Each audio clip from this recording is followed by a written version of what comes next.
Baik, kita akan membahas mengenai ulasan artikel jurnal ilmiah.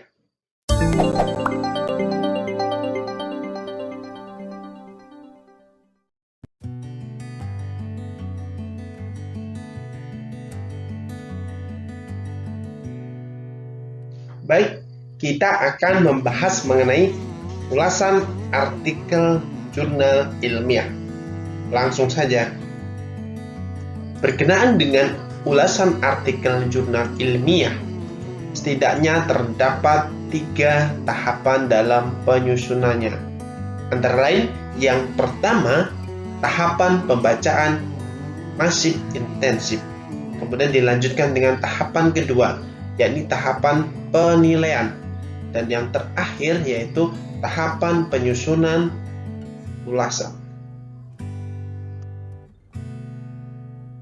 Baik, kita bahas tahapan pertama dahulu, yakni pembacaan masif intensif.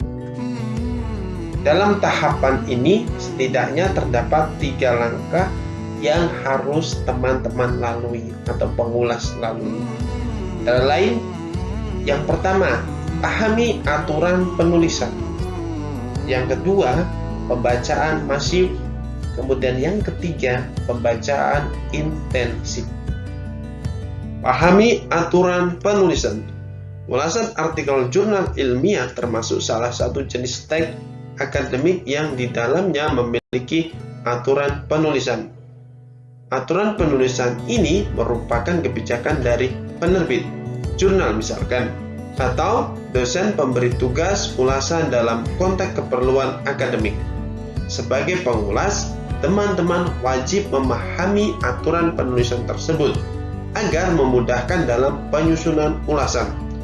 Selain itu, aturan penulisan ini juga dipakai sebagai standar awal penilaian ulasan yang teman-teman buat.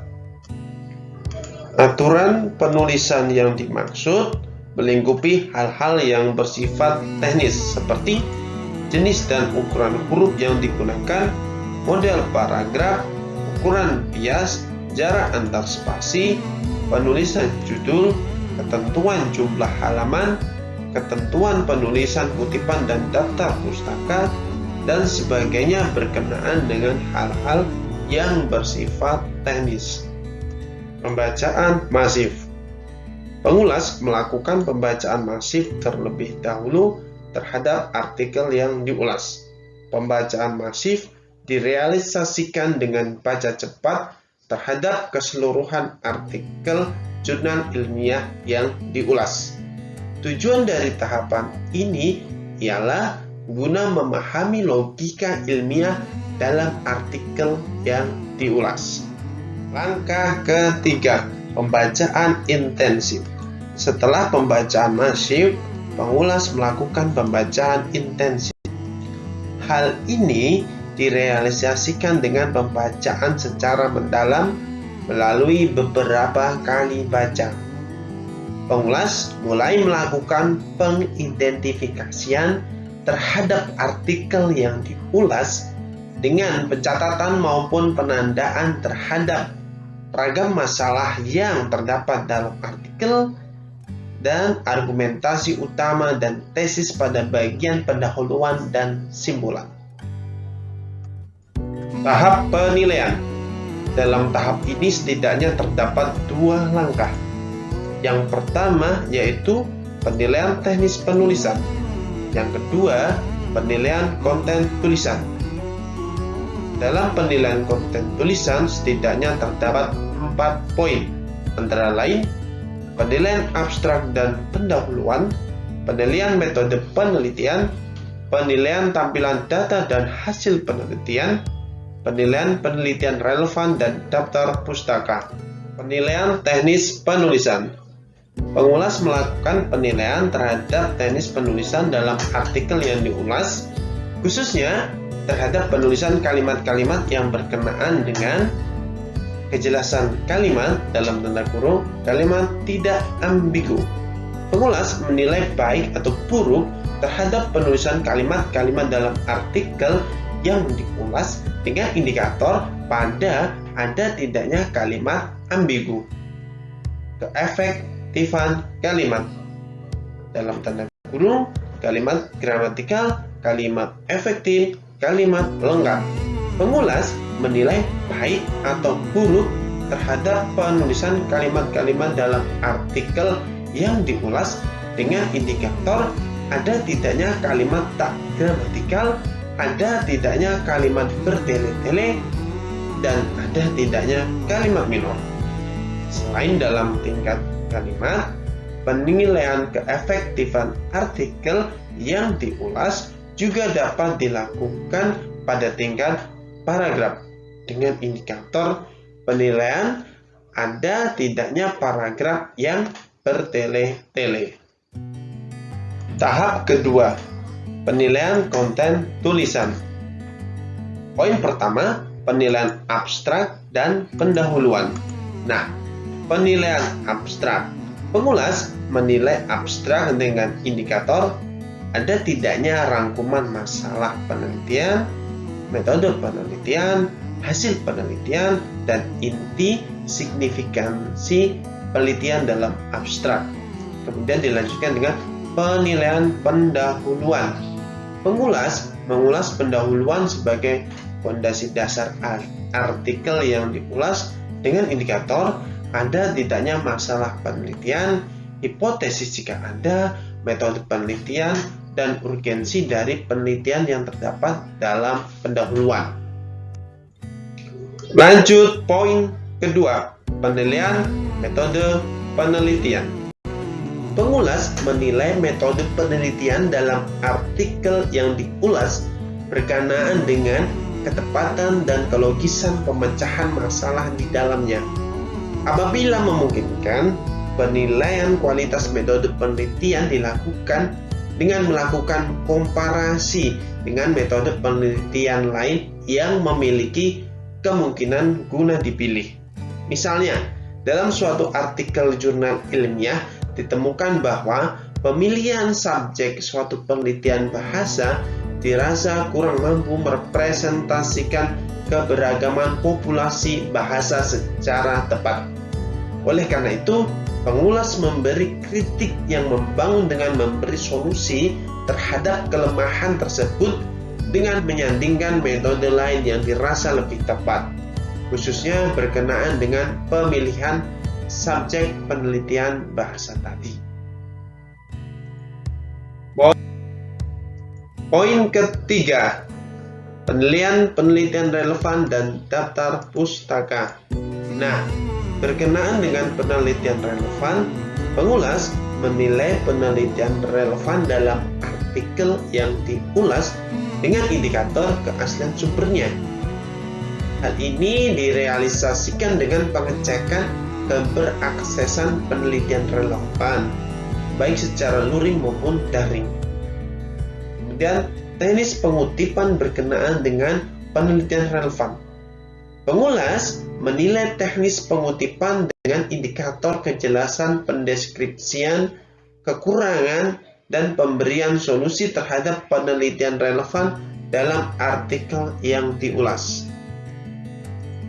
Kita lanjut ke tahapan ketiga, yakni penyusunan ulasan. Di dalamnya setidaknya terdapat 3 langkah yang harus pengulas lalui. Yang pertama, pembuatan kerangka, yang kedua, pembuatan draft, dan yang ketiga, revisian draft. Langkah pertama, penyusunan kerangka. Sebelum menyusun kerangka ulasan, alangkah baiknya pengulas membuat tesis berkenaan dengan artikel jurnal ilmiah yang sedang diulas terlebih dahulu. Setelah itu, pengulas menyusun kerangka ulasan yang mampu mendukung tesis tersebut. Tesis dan bukti pendukung sebaiknya dihadirkan pengulas secara konstruktif dan bijaksana dengan pemberian solusi alternatif guna menambal kelemahan artikel yang diulas. Berikut ini dihadirkan contoh tesis konstruktif. Pembuktian kekerabatan bahasa antara bahasa Jawa dan bahasa Sunda tersaji dengan baik dalam artikel ini. Namun, penelitian lanjut perlu dilakukan dengan subjek penelitian yang lebih luas. Tidak hanya dua bahasa tetapi lebih. Tidak hanya pada bahasa yang terdapat pada satu pulau, tetapi pada dua pulau bahkan lebih. Dengan tujuan penguatan terhadap akar kesejarahan bangsa Indonesia yang berasal dari satu nenek moyang. Langkah kedua, penyusunan draft.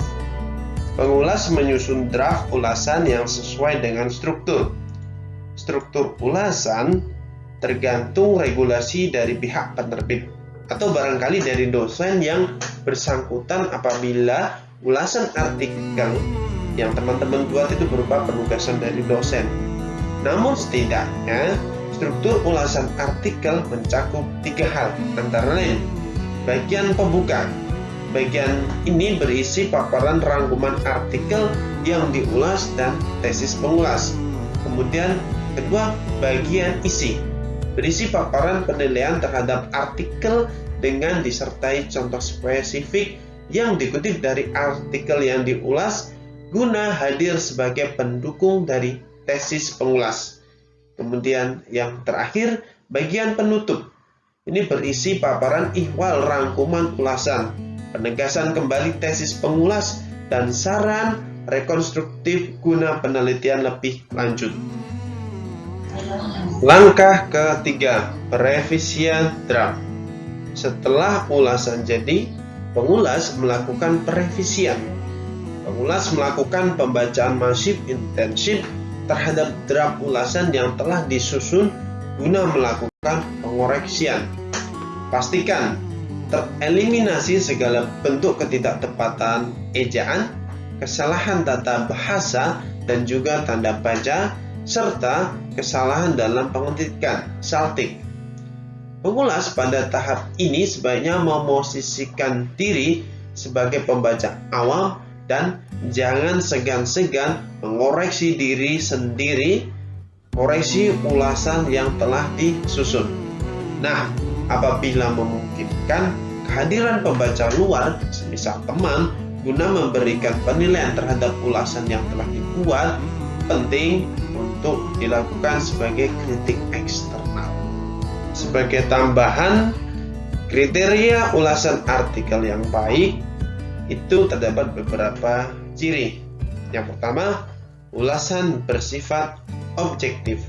Kemudian yang kedua, ulasan jelas, lugas, dan tidak bertele-tele. Kemudian yang ketiga, ulasan logis dan dapat dipertanggungjawabkan. Dan yang keempat, ulasan bersifat konstruktif. Terima kasih, hatur nuhun. Semoga materi yang singkat ini bisa bermanfaat untuk teman-teman. Dan tentunya selamat mencoba mengulas artikel jurnal ilmiah. Dan tentunya jangan lupa like, klik subscribe, bunyikan notifikasi. Sekian dari saya. Wassalamualaikum warahmatullahi wabarakatuh.